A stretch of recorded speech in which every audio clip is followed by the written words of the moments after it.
가지 뉴스 말씀드리고 또 Q&A 진행하도록 할 테니까요. 미리 준비를 좀 하시면 될 것 같아요. 네, 어떤 것이 궁금한지, 어떤 지역이 궁금한지, 뭐 특정 아파트 추천해달라 뭐 이런 건 안 되지만은 어떤 지역 뭉뚱그려서 뭐 그런 것들이 종합적으로 궁금하다, 네, 이런 곳에 살고 있는데 이곳에 뭐 이사가도 괜찮을까, 뭐 이런 것들 있잖아요. 다양하게 질문해 주시면 감사하겠습니다. 첫 번째는 달러입니다. 달러. 올 초에 달러가 1082로 이렇게 떨어졌었는데요. 그 다음에 쭉 상승해서 지금 한 10% 정도, 14% 정도 상승을, 11% 정도 상승을 한 상태입니다. 자, 제가 주구장창 달러를 사라 이렇게 말씀을 드린 이유가, 달러는요, 금융위기에 대비해서 내 자산을 해지할 수 있는 수단인 겁니다. 예. 뭐 물론 부동산 같은 경우는 기타 경기 하락에 대한 리스크도 마찬가지로 해지하는 작용이지만, 그래도 부동산은 그래도 경제 관점과 국내 경기와 그래도 어느 정도 밀접하게 흘러가기 때문에 달러로 또 부동산의 해지 작용을 또 어느 정도 해야 한다고 봅니다. 우리 과거 IF 겪었을 때 달러 가격이 얼마나 치솟았습니까? 네, 거의 2배가 갔었죠. 그런데 집값은 또 40% 정도 네, 이렇게 떨어지기도 했는데요. 그래서 달러는 여러분들께서 쌀 때 끊임없이 매입을 하는 게 참 중요하다고 생각을 합니다. 네, 달러는 전 세계적으로 기축통화이기 때문에 무상향한다 뭐 그렇게 말씀을 드릴 수는 없지만 결국 박스권을 계속해서 횡보는 한다, 네, 이 정도는 말씀을 드릴 수 있는 것 같아요. 달러가 무한정 뭐 오른다 이렇게 이야기를 하기에는 그건 전부 다 비전문가들이나 뭐 저도 역시 비전문가지만 전문가들도 그렇게 이야기는 하지는 않습니다. 그래서 제가 저도 달러를 지금 모으고 있거든요. 꾸준하게 달러를 모으고 있기 때문에 여러분들도 달러를 모은다면 약간 주식과 다른 느낌이 드실 거예요. 뭔가 장세에 흔들리지 않습니다. 달러를 모으면요. 뭐 언젠가는 쭉쭉쭉 상승하겠지.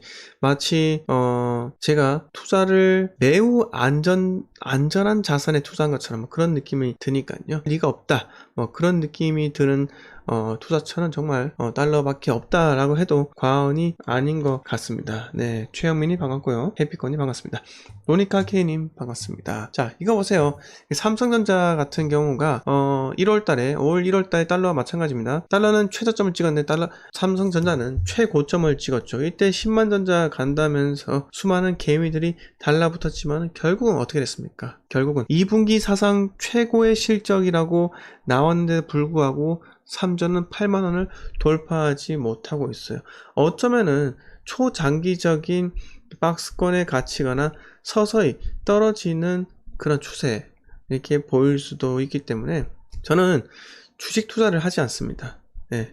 왜 하지 않느냐, 이렇게 매일매일 가격을 확인할 수 있기 때문에 이거는 제가 흔들리지 않는 그 마인드를 깨트리기에 매우 좋은 그런 매우 나쁜 영향을 주게 됩니다. 주식은요. 네. 그리고 사람들이 뭐 회사 생활 하시는 분들은 아시겠지만 담배 피러 가시든 뭐 밥을 먹든 뭐 술자리서든 무조건 주식 이야기를 하잖아요. 그러면 마인드 자체가 본인의 투자법과 상관없이 흔들릴 수밖에 없다는 겁니다.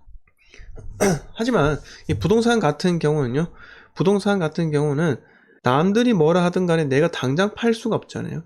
그렇기 때문에 자이든 타이든 간에 억지로 들고 있을 수밖에 없기 때문에 시장이 여러분들을 돈을 벌게 해준다, 이것과 정말 일맥상통하는 말이다, 이렇게 말씀드릴 수 있습니다. 자, 해피꽃님께서 달러 어떻게 모으시나요 이렇게 말씀하셨는데, 그쵸, 은행 가서 달러 예금 그 가입 상품을 들면 될 것 같아요.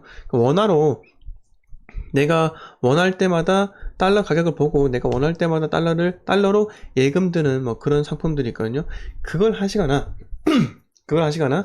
아니면 달러가 쌀 때 이 코덱스라고 ETF가 있어요. 코덱스 뭐냐면 ETF가 뭐 주식처럼 이렇게 사고 팔 수 있도록 만든 그런 상품이에요. 보시면은 달러가 있을 겁니다. 달러가 바로 보이지 않는데 잠깐만요. 몇 개만 넘겨볼게요. 여기 있네요.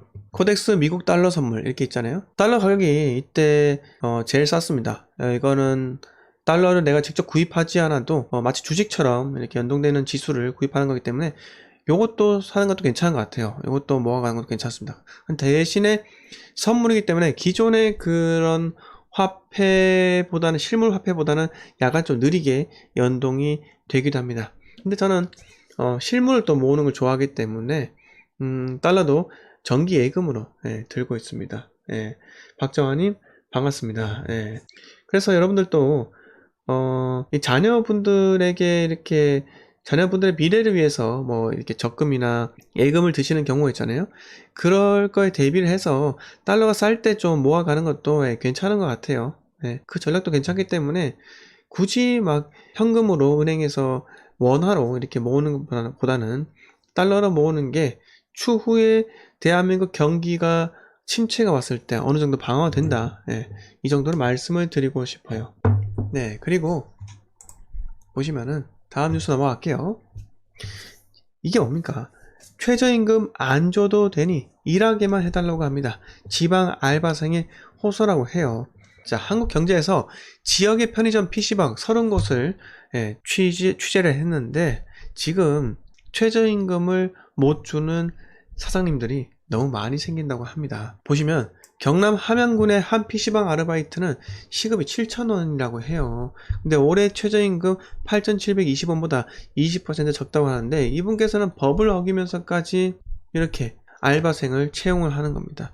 가뜩이나 지방은요, 알바생을 구하기도 어려울 뿐더러 여러 가지 이유로 해서 알바생들이 구하고 나면 또 떠나고 이렇게 하는 경우가 잦잖아요. 그래서 다음 알바생을 구하고 이렇게 해야 되는데 이 최저시급이 너무나 높기 때문에 사장님들이 쉽게 알바 자리를 주지 못하는 겁니다. 그런데 결국은 피해는 누가 입느냐? 최저임금은 9,000원이지만 거의 9,000원대지만은 7,000원으로도 받을 테니까 일 좀 시켜달라 라고 하는 알바생들이 많다는 겁니다. 자, 이렇게 경제가 흘러가잖아요. 그러면 어떻게 되겠습니까? 제 생각은 결국은요, 대한민국에서 그래도 중상층, 그러니까 중상위 계층 이런 그분들의 밑에 부분이 수많은 자영업자들이 기반을 튼튼하게 만들고 있는데 그 자영업자들이 무너질 수 있다 이겁니다. 그렇게 되면 대한민국의 그 사이클 있잖아요. 경기 사이클이 잘 흘러가다가도 이렇게 아래쪽 부분에서 무너지게 된다면 정말 어려운 상황에 처해질 수 있다는 거죠. 지금은요, 정권의 초기에 가장 큰 문제점이 뭐냐면은 대한민국 정부가 보유하고 있는 예산이 너무 많다는 겁니다. 너무요. 그래서 지금 현 정권에서 천문학적인 돈을 그냥 펑펑 쏟아내잖아요. 코로나 재난지원금도요. 그렇게 행정력을 동원해서 돈이 어느 정도 들던 간에 행정비용에 지출하더라도 저는 필요한 사람들에게 가야 하는 게 맞다고 봅니다. 이렇게 보편적으로 가잖아요. 그러면 결국은 특정 상위 몇 층 계층에 또 돈이 흘러 들어갈 수밖에 없는 거예요. 없는 겁니다.